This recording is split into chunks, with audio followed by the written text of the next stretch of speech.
Is episode 625. Today I have a fun video episode to share with you, and the timing is perfect to welcome Kristen Griffith-VanderYacht to the Slow Flowers show. Kristen first appeared on the podcast in July 2020 when he was also showing up on the small screen as head judge and Netflix's breakout star on The Big Flower Fight. He is the owner of Seattle-based design studio Wild Bloom and is the author of a brand new inspirational floral design book called Flower Love: Lush Floral Arrangements for the Heart and Home. It's going to drop on Tuesday, August 29th. So we're lucky to hear from Kristen today, right before the book comes out, and get a preview. I was lucky enough to receive an advance copy of Flower Love, and I invited Kristen to record an episode so we could talk about it and share it with the Slow Flowers community. He recently came over to my home and garden, and we recorded an interview about the book, which you'll see first. And then, a bonus, Kristen grabbed his Fiskars clippers and harvested floral and foliage ingredients from the Slow Flowers cutting garden. What a treat for me to watch and see what elements drew his attention, and to see what he created with garden roses, dahlias, echinacea, and cotinus. It is a spectacular arrangement and reflects his aesthetic beautifully. So let's just jump right in, get started with the interview, followed by the design demonstration, and I'll share our sponsored thank yous at the end of the show. Perfect. Hello, Kristen. Hi. Thank you for coming over to Play with Flowers. Thank you. Congratulations on Flower Love. This book, oh my gosh, it comes out next week, right? 2 weeks on the 29th. Oh my gosh. I know. It is a force, a beautiful book. Thank you so much. Congratulations. Thank you. It's hard to believe that it is real. Well, truly.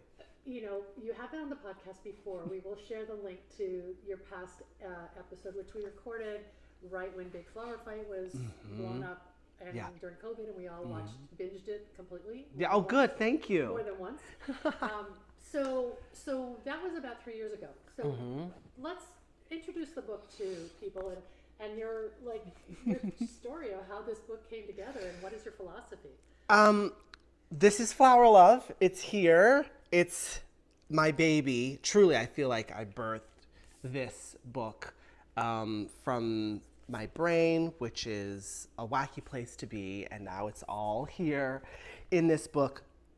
This book came about because I wanted to create something that really demystified the process of floral design. I remember when I was trying to break into the industry. I am not a formally trained florist. I didn't go to any fancy school. I taught myself.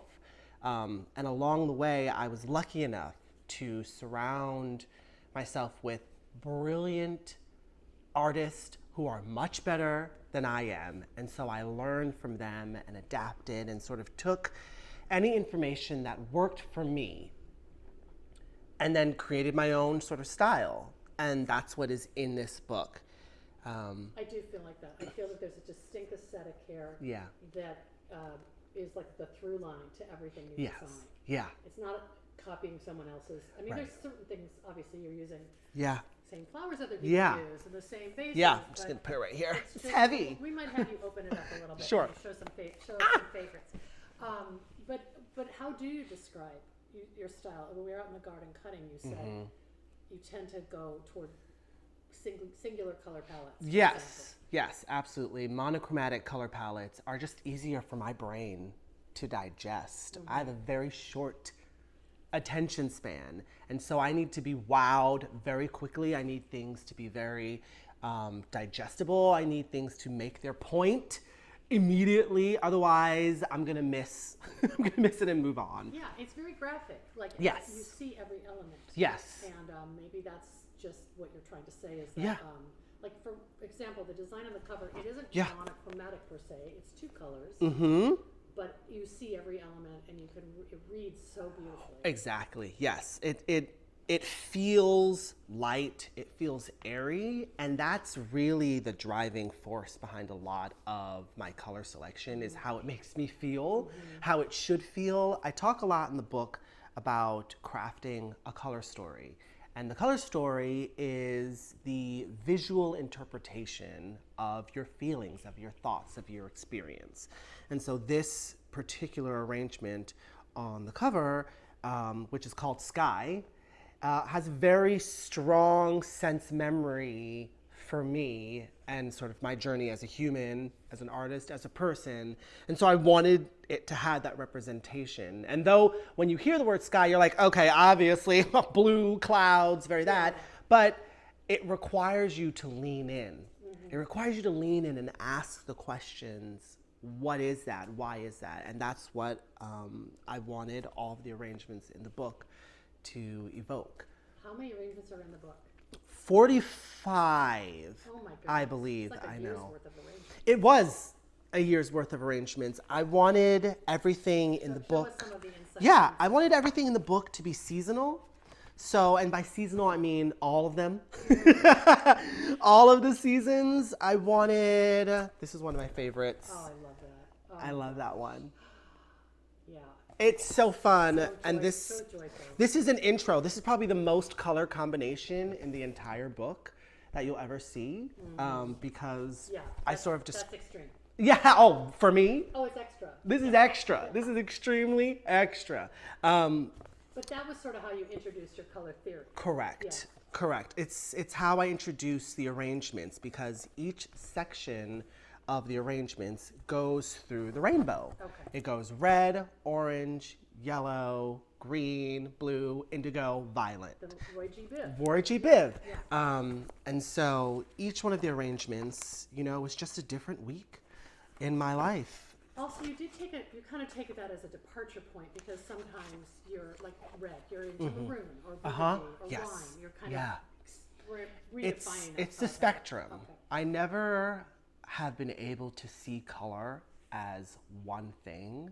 It's always a spectrum, which I think is very representative of life Yeah. and humanity. Yeah. Yeah. Nothing is able to fit into its own box. I'm on a spectrum, you're on a spectrum in terms of like where you fit in the greater sort of world of personalities. We're not one thing, we're dynamic. Well, it's back to what you said about the emotional connection with flowers and that it has to have some, for you to do a design like Sky, it had to have some deeper meaning. Yeah, yeah. So approaching that for, say, someone who's a beginner, Yes. where would you tell them to start? I would tell them to start with this book because I give you different levels. There's a beginner level, there's an intermediate level, there's an advanced level, there's an expert level. For every project. For every color. Oh, okay. For every color. There isn't like say this arrangement, do it in an intermediate or an advanced or a beginner way, but there's something for everyone in this book. And I can't emphasize enough that the point of this book is not for you to make a carbon copy of the pictures you see in this book. The point of this book is for you to dive into flowers in order to dive into yourself. It's a way, this is just a rope, it is a tether for you to hold on to so you can take care of yourself better. And if we're taking care of ourselves better, that means we have to love ourselves and honor ourselves. And in honoring ourselves, it's not gonna be the same. It's not gonna be the same, and I don't want to be the same. I want you to show up in these arrangements. I just give you a guide, I give you a recipe, but I want you to show up. When I made this wreath here, which I called Day Glow, I love that so much. I know, I love it too. Single ingredient design. Yeah, yes, but it has everything you need because it gives you texture, it gives you form, it gives you movement, it gives you life. It just, it had everything I needed, and it took me 10 minutes to make. So easy. So charming.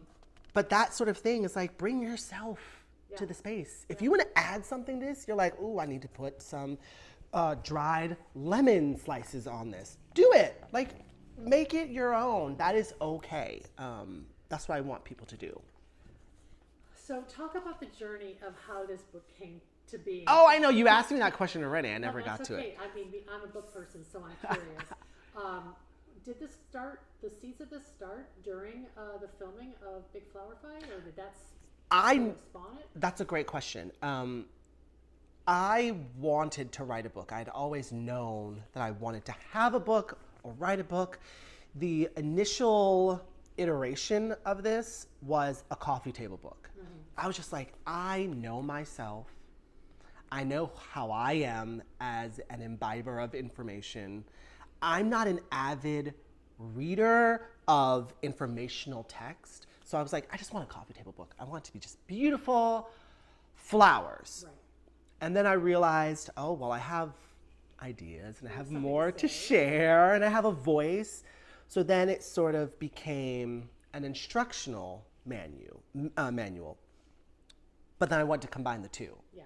So the way that I described it to my editor when we were talking about the book is I said, I want it to be for the person who never reads a word of this book. If you never read one single word in this book, I want it to be beautiful. I want you to display it. I want you to feel like you can turn to any page and wham, there's something gorgeous for you to see. You don't even need to read any of this.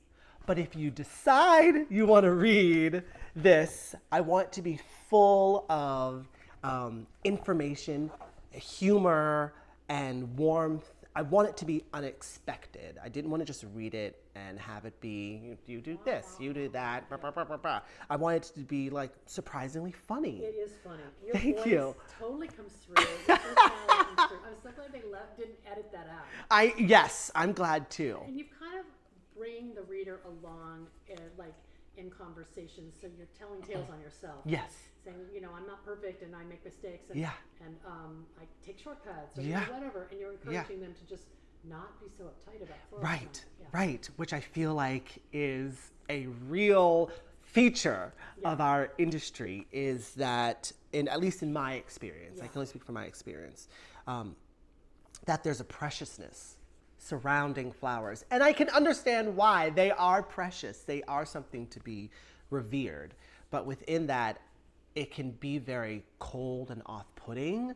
And for someone looking to break into it, it's not the most inviting energy. So I really wanted to, again, demystify, break down those walls and tell people that, like, yes, this is for you.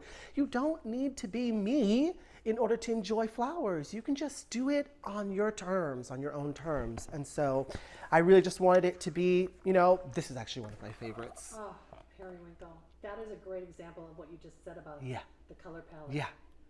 It's only two. There's only two ingredients in there.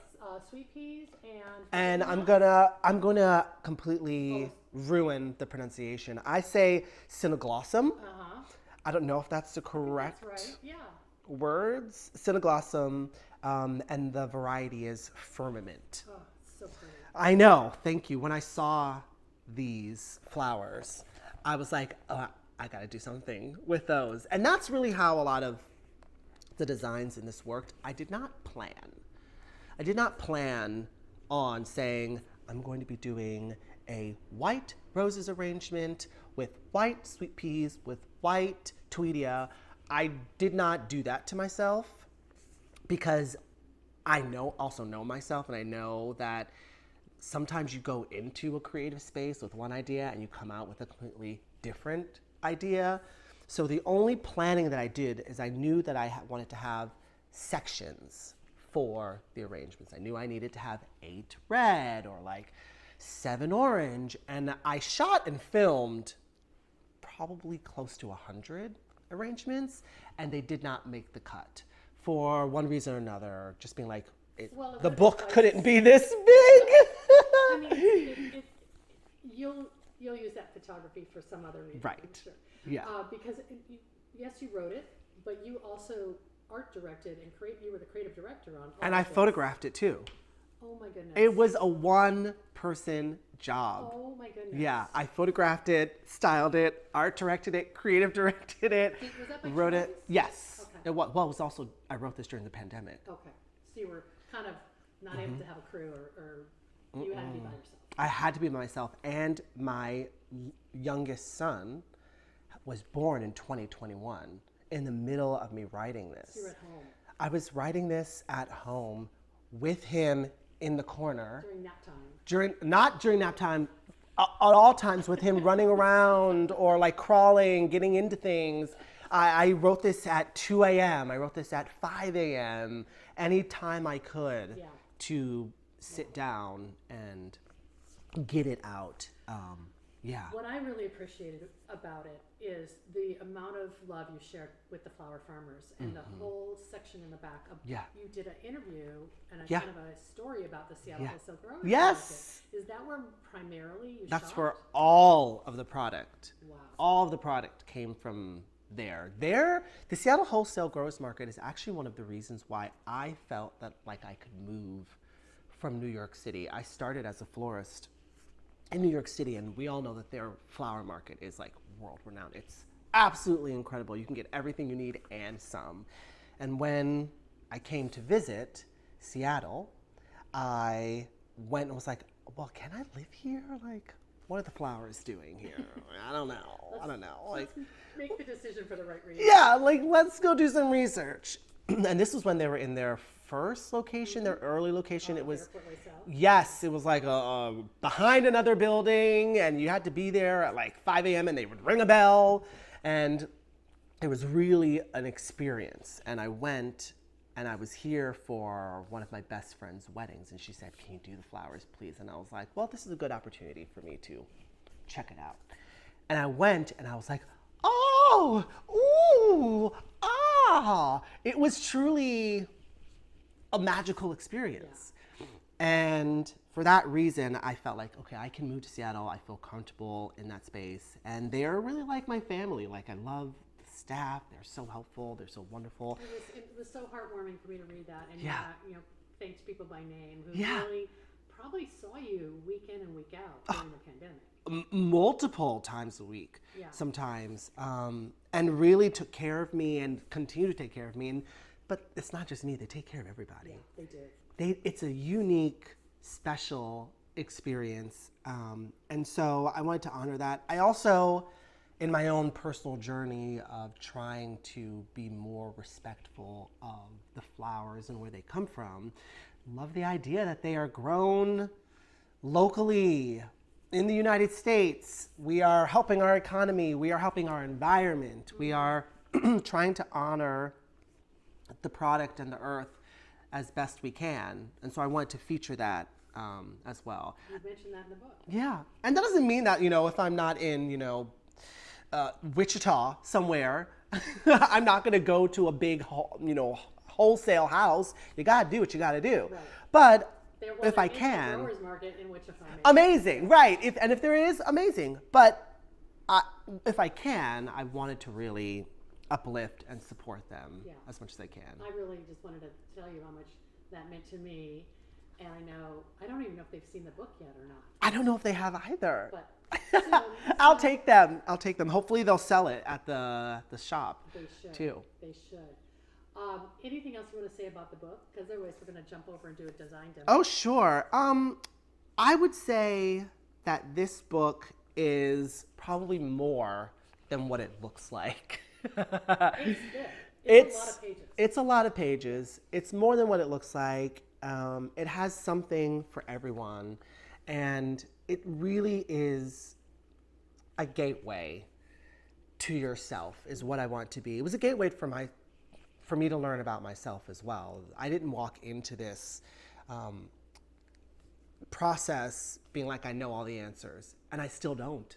Yeah. I think that's sort of the point of this book, is to remind everyone that, like, as an artist, we don't know all the answers. You don't need to know all the answers. The point is that as long as you are creating and doing things for yourself as a form of self-care, there are no wrong answers. I pick up on that sentiment on your Instagram posts all the time. And do you think it's because of your background in psychology? I was going to say, what was your master's degree in? It was in psychology, okay, yeah. So you kind of see how relevant flowers are for your mental health. Yeah. I think that everything I do, I sort of look from a lens of like, how is this serving me? Like, how is this actually helping me? filling you up. I will go flower for free behind a dumpster if it is serving me. If it's like filling me up, like you just said, in the way that I need to be loved, I need to feel in that moment, I'll go do it. I'll go, you don't have to pay me, I'll just go do it. It's never been about the end goal. It's always been about the process and the journey. I think that's because I come from a place where I had to do a lot of surviving at a very young age. And when you do that and you come from that place, you really appreciate the silence, you appreciate the uneventful things in life, and you appreciate the things that allow you to feel the most in touch and the most authentic version of yourself. And this has just happened to be one of those things that I stumbled upon, floral design. Now it's a gift for, I mean, all your followers and people who are now going to just discover you through this book to feel like they feel encouraged. I hope so. Yeah. I hope so, because I really want you to be able to feel like you can do this and do anything. Maybe pick this book up and you're like, flowers are not for me, but I do like drying them. And maybe that becomes your thing. Like, if you are able to grow and become more of who you are meant to be and who you've always aspired to be, then I've done my job. Thank you so much, Kristen. Yay. Thank you for coming over. You harvested flowers, and now I'm going to ask you to make a little arrangement. Oh, I'm so nervous. Okay. It'll be fun. Okay, let's add the other video of the floral design demo. It was fabulous, and here we go. Yeah, so in the vase, I have a pin frog on the bottom, and then I have a nest of chicken wire, and then I have created a waterproof floral tape strap. Say that 10 times fast. And this is a square vase, so I'm actually going to try to do it a little bit on an angle, like this, just to see how that goes. I might change my mind in the middle, actually. Let me see. I like it when the vase is not like dead on. You want to see the architecture. Yeah, I like to see the architecture of the vase. So I'm going to try and do it so the vase is actually like this. We shall see how that works out. Oh, and what's this? Where do you come from? It's some inspiration. Oh, here, we'll just put you right there. Yes, flower love. Hello, friend. So what I'll start with is not the foliage. We have this really gorgeous echinacea. Is that what we're calling her? Echinacea, that's why I call it echinacea. It's like this beautiful salmon color, which I absolutely love. And we have dahlias, which I want to say the name of these is a la mode. I want to say... I couldn't tell you because I've had them for so long. I actually think they're in the book. I'm just going to do a quick search. The color is, as we were saying I earlier, think they're in the book. It's like got a pink undertone. No, that's not them. Their a la mode is a little different. Brown sugar. Brown sugar. It's this one right here. Oh my goodness. Oh, you're right. Brown sugar. Hello, friend. Brown It sugar. looks so great against that aqua too. I know. It looks great. Brown sugar. Now we know. So appropriate for Yeah. your design. I know. It's Just so... saying. Yeah, because I love sweets too. And then we have these gorgeous... I mean, look at that. Oh, wow.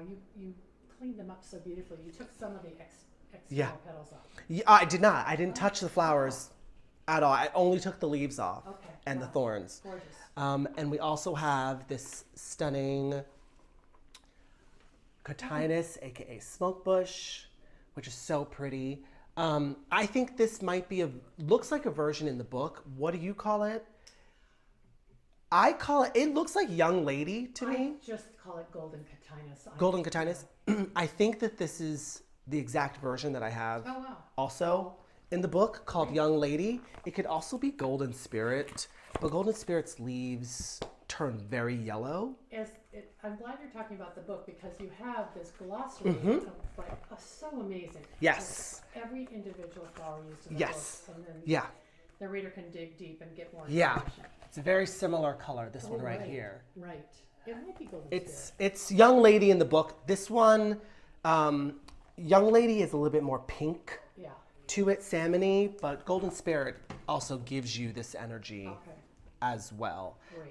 So we'll start by just creating the shape. And I like to do front and back, then front, then back, then front, then back. The sides will tend to those along the way.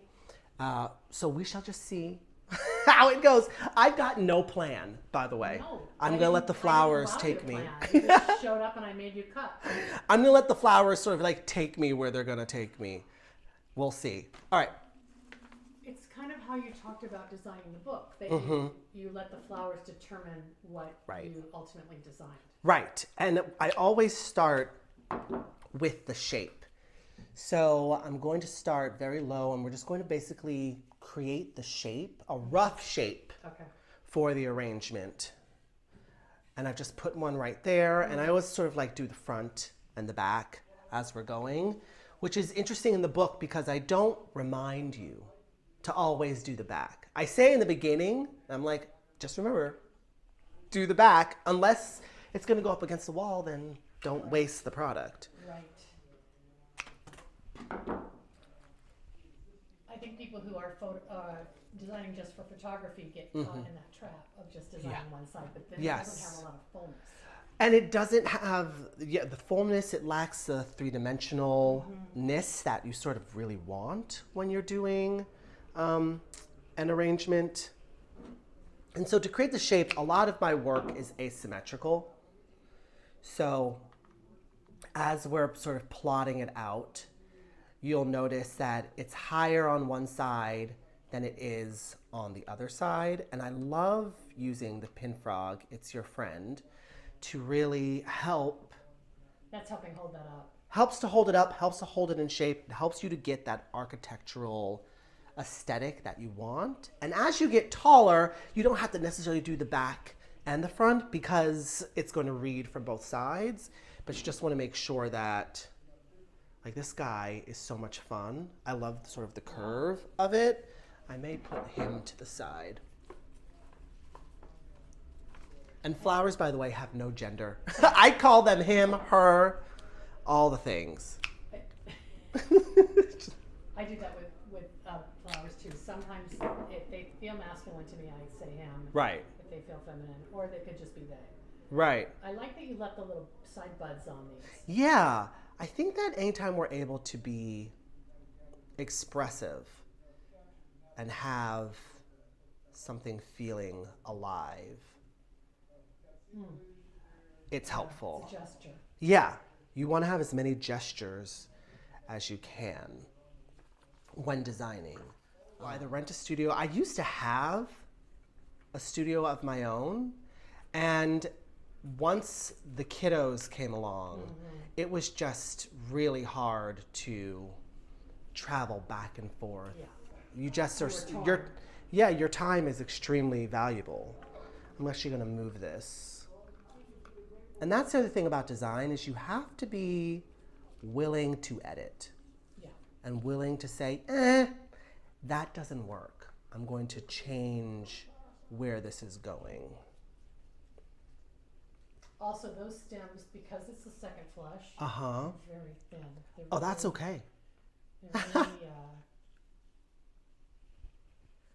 there you go. I'll take the flowers however I can get them, honestly. Do you still operate under Wild Bloom? Mm-hmm. Okay. Yeah.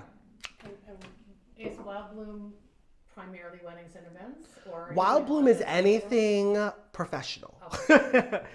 So anytime, we're doing weddings, events, corporate parties, you're hiring Wild Bloom to come. Because you'll bring in a team. Mm-hmm. Bring in a team. We bring in everything that we need to make it happen. And then if I'm doing like TV stuff where it's personality stuff, obviously it's me. Yeah. There's no way around. Around that. It's great. In a way, some people know you as Wild Bloom, but most people know you as Kristen Griffith-VanderYacht. Yeah. Which is good, because it's a mouthful of a name. Are you, what currently with little ones, is it hard to travel or? Yeah, it's hard to travel, but it's also really doable if for the right project. If you can plan ahead and have time. Yeah, because I don't really like to be away from them. They're in that age where, you know, they still want to be around me. Yeah. Enjoy it while you can.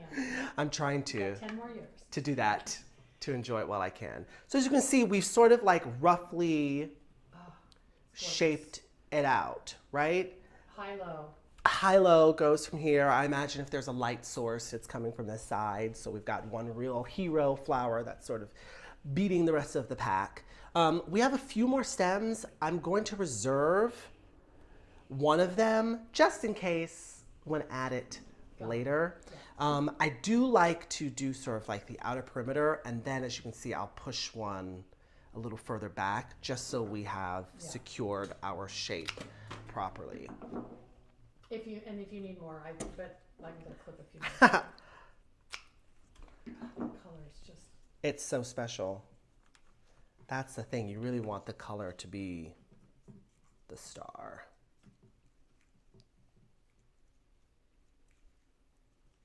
The star of it. Amazing. Fantastic. All right, you're done. Bye. And then we'll go, so then after I've done the shape, that is where I then focus on the color. I'll focus on bringing in richer tones, brighter tones. It tends to be like a three-pronged approach where I'll have like my main color, then I'll have like a brighter color, and then like a mid-tone, or what I'll call a darker tone.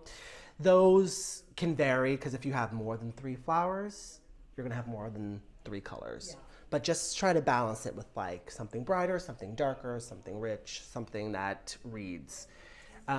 So we'll start with the dahlias because those are the heftier of the flowers, will take up more space. And I'll just start by filling in any holes that we have in the space. And then we'll try to figure out if there needs to be some sort of balancing of the arrangement happening. Dahlias are fun. Dahlias are fun because they are a front-facing flower, meaning that like they really don't look good from the back. That's a good point. They don't look good from the back. So you can really sort of allow them to be facing out. They're really great if you need to have an arrangement that faces out. I forget that the point is the front. How do they, do you have trouble using them in wedding bouquets? It depends on the variety. So like these pom-pom versions last much longer than the dinner plate variety. So yes, I can use them unless the groom or whoever's getting married specifically says, I must have dahlias. I won't do it in a wedding if I don't have to.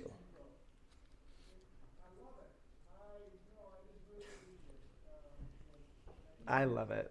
He's adorable. Yeah, he's animated today. I'll edit that. He can feel the energy. Oh, that's so gorgeous. Isn't that pretty? Yeah. And so I'm actually going to just tuck this guy right in the back because you really want to have levels. So it really shines. Kristen, I would never do that. I would always separate them. I love this lesson. Yeah, I always say look for the oddballs. Yeah. In the book, I think I do say look for the oddballs. Look for the things that are sort of like, because they will come back later. And I always put them to the side because I'm like, I want to use you somehow, some way, figure it out. And I might change my mind, and that's okay too. I do it all the time. I really do. Cannot be trusted when it comes to this stuff. It's back to the wabi-sabi, like imperfection is more appealing than perfection. Yeah, and you want to be able to have things that feel unique, and you can only be unique if you are embracing the unexpected. Oh, sorry. Your poor floors. No, I'm so sorry. Sorry about it. No. So sorry. So my goal right now is to put this in a position so it looks like it is hanging out of the side. Yes. And while getting enough water in there. Right. Oh my gosh, that's gorgeous. Yeah. Yeah, because if you tried to put a dahlia in by itself, it would just pop out. It would just pop out. But because we have this sort of like double header happening, Excellent.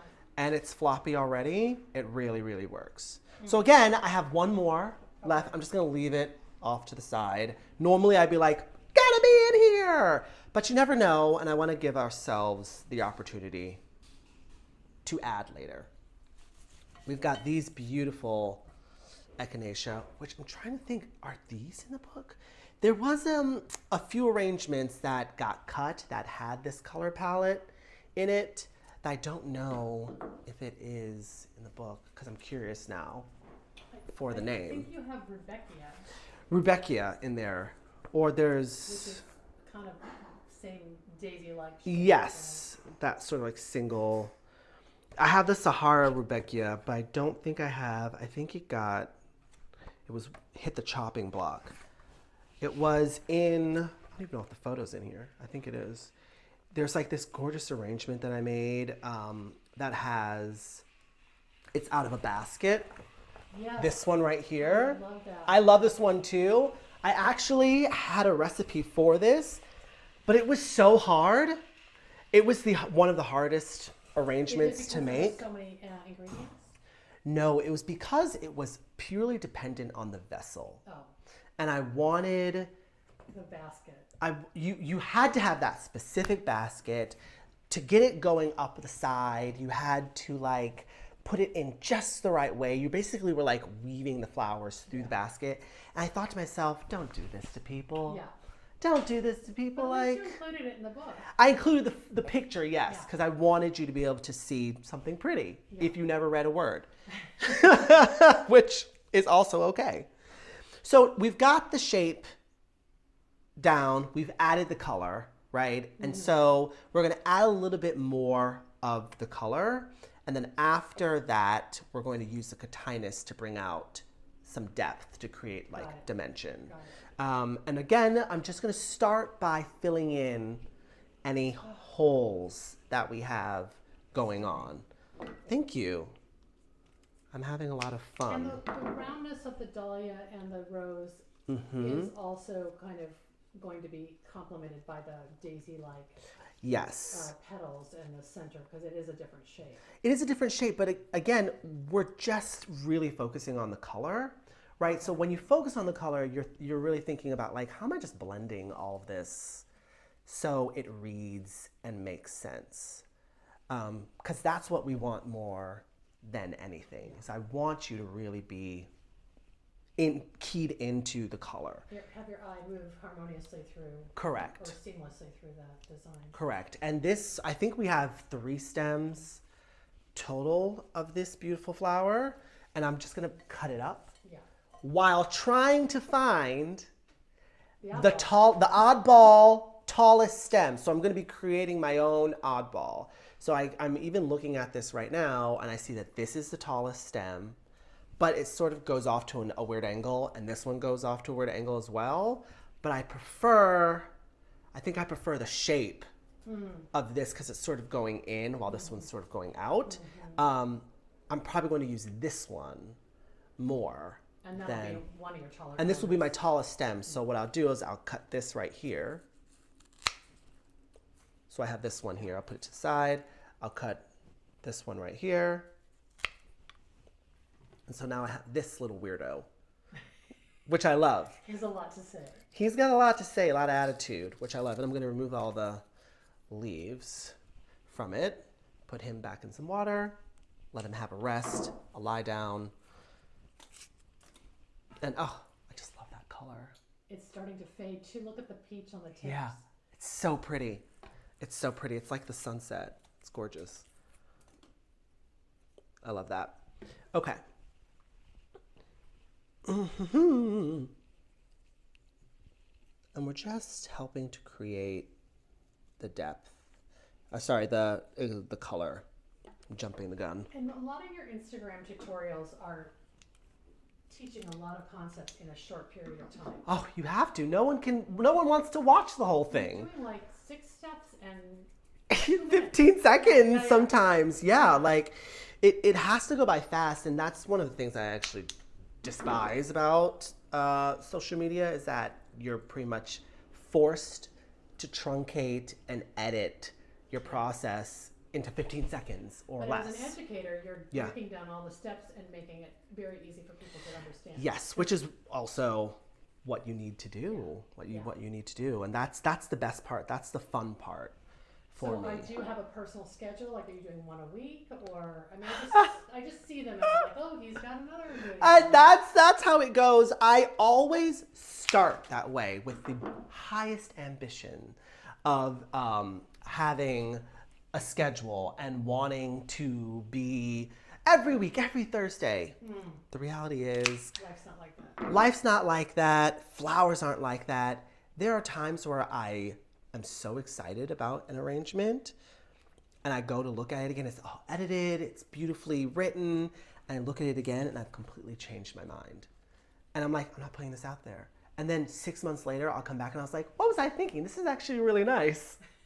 Okay, now I'm going to put it out. Kind of sitting in the can. Sitting in the can. Just, I would not look to me as a social media person to give you advice. No, I wasn't trying, I guess I was trying to sort of think about the ways that you're educating people and communicating, and that is very accessible. Yes.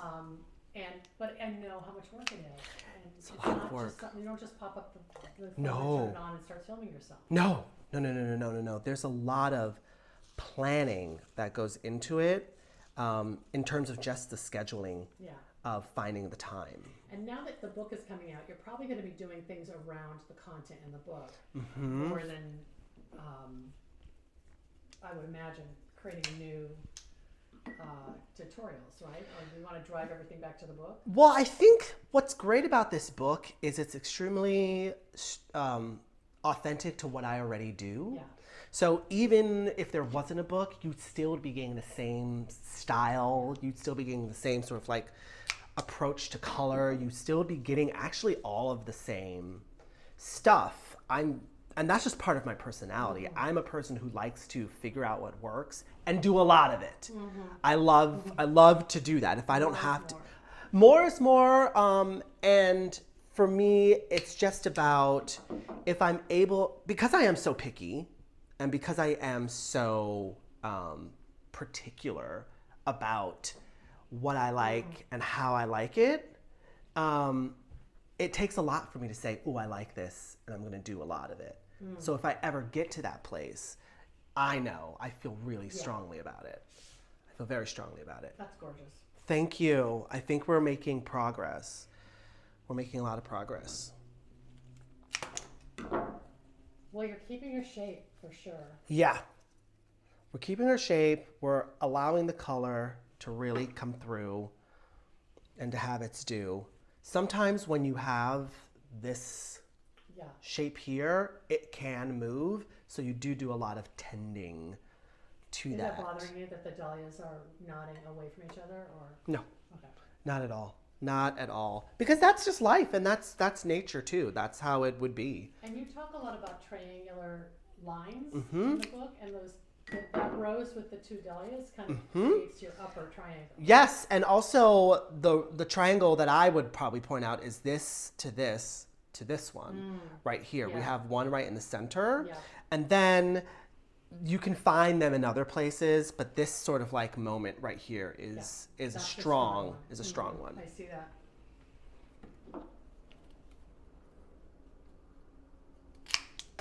Let's come to the side to see what's happening. Stunning. It's so pretty. Thank you.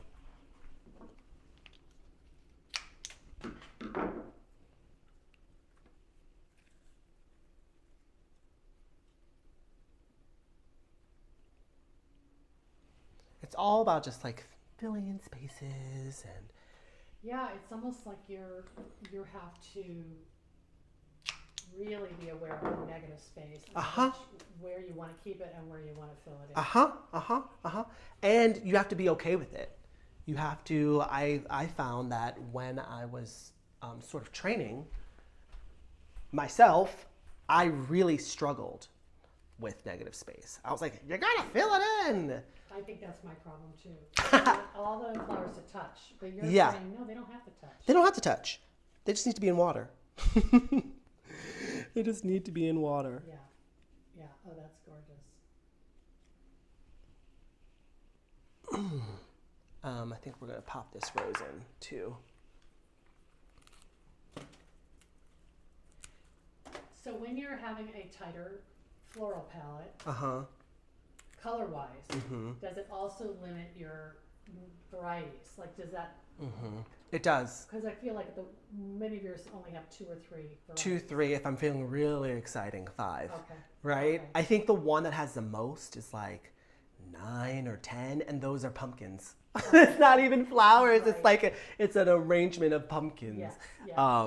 So yeah.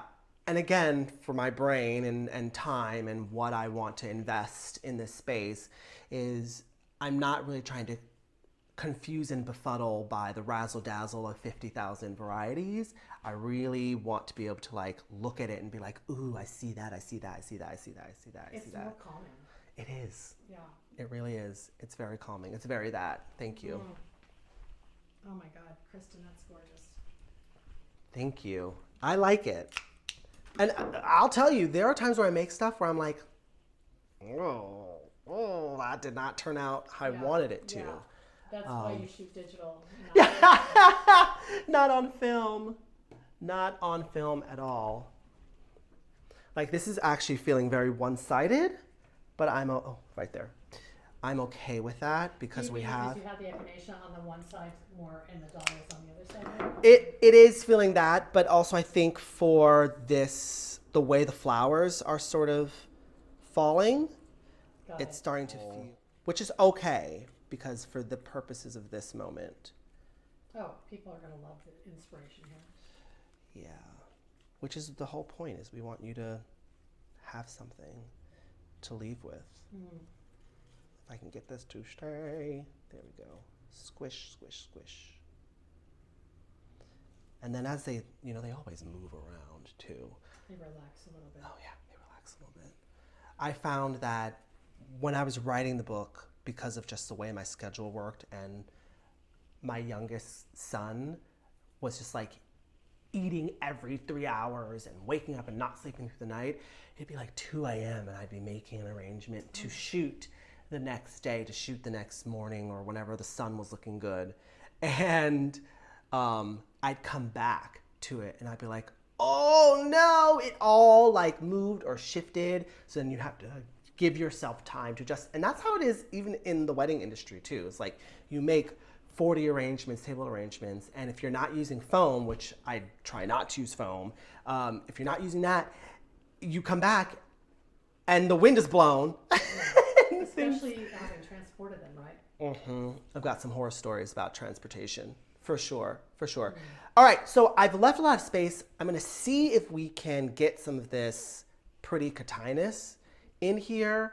And basically, in my head, what I want is for this to have like a fan effect. Maybe more to this side, keeping and honoring the shape. We'll see how it goes. Okay. This piece is pretty thrilling because it's already pretty much doing all of the work for us. Oh my gosh, I honestly didn't even think about how apricot that is. Yeah, but it also picks up the color, because if you put this with a very pink arrangement or even a fuchsia arrangement, you'd be like, oh, I didn't realize how fuchsia it felt.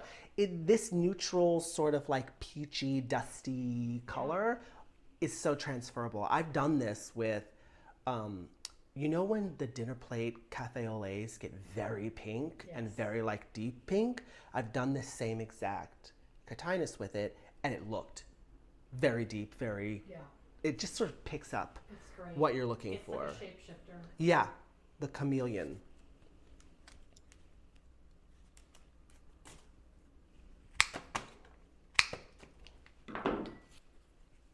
And I try to measure this properly so we can just get it in there. Yeah, right? Oh my gosh, what a difference that makes. Because it kind of frames your other tall flowers. Yeah. Beautifully.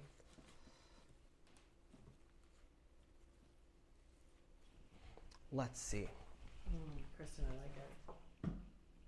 Let's see that one. I think it needs to move forward more. So it's not giving you, well, it's just so it's not giving you stadium seating.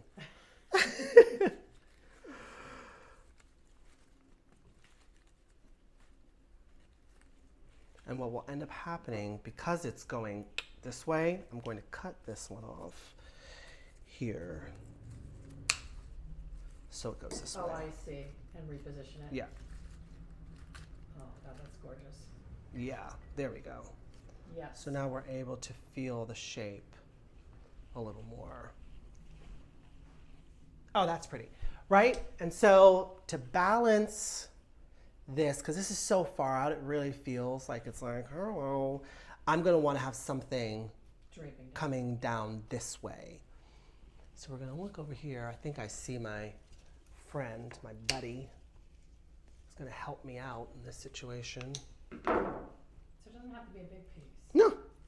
No, we just got to get it in water. A little echo. Yeah. Yeah, and it'll do what it needs to do for us.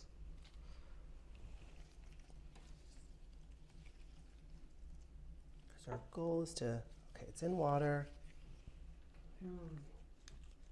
Got it. It actually almost, I mean, those plumes probably don't even need to be in water. They don't. Yeah, right? They don't. But since we have a little bit of the greenery still on here, you don't want to turn too crusty too fast. Oh, that's pretty. Yeah. So it helped to balance how far this one is coming out. It feels like it's intentional now. Mm-hmm.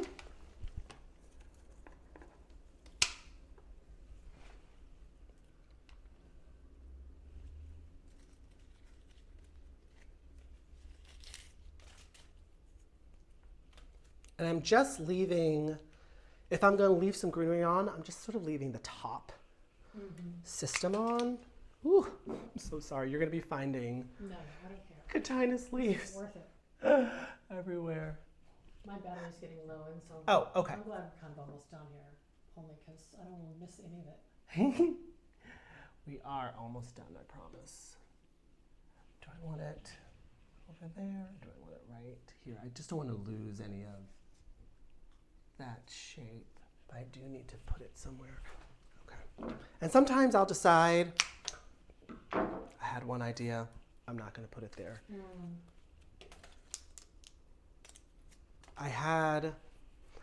It wasn't even a design teacher, it was a high school teacher who told me, she said, Kristen, you have to learn how to edit. Did you say that to yourself when you were writing the text for Flower Love? Yeah. I'll say, okay, Kristen, you have to learn how to edit. And she meant it in the good way. It's like you don't have to include everything and the kitchen sink, which is sound advice. Yeah, it applies to lots. Oh, that really just gives it so much dimension now. And this is the depth part we're talking about. It's the last step. Like, it looked beautiful before. It was a beautifully finished arrangement with just the roses and the dahlias and the echinacea. But now we've given it just that sprinkle of pixie dust to bring it over the top, which it needed.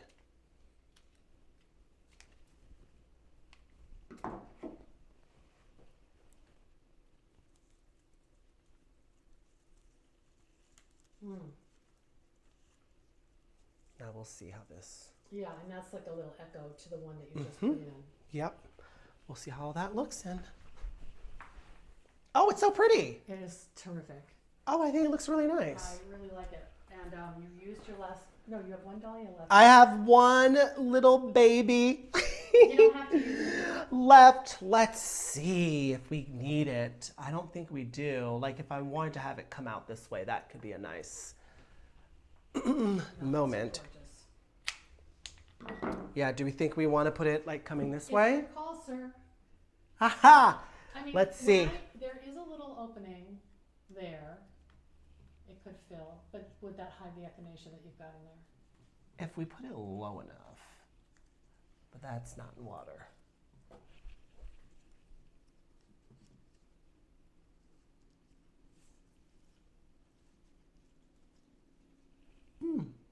I don't know. I'm going to take it out. I don't think you need it. Yeah. You got it. It's a beautiful thing. Thank you so much.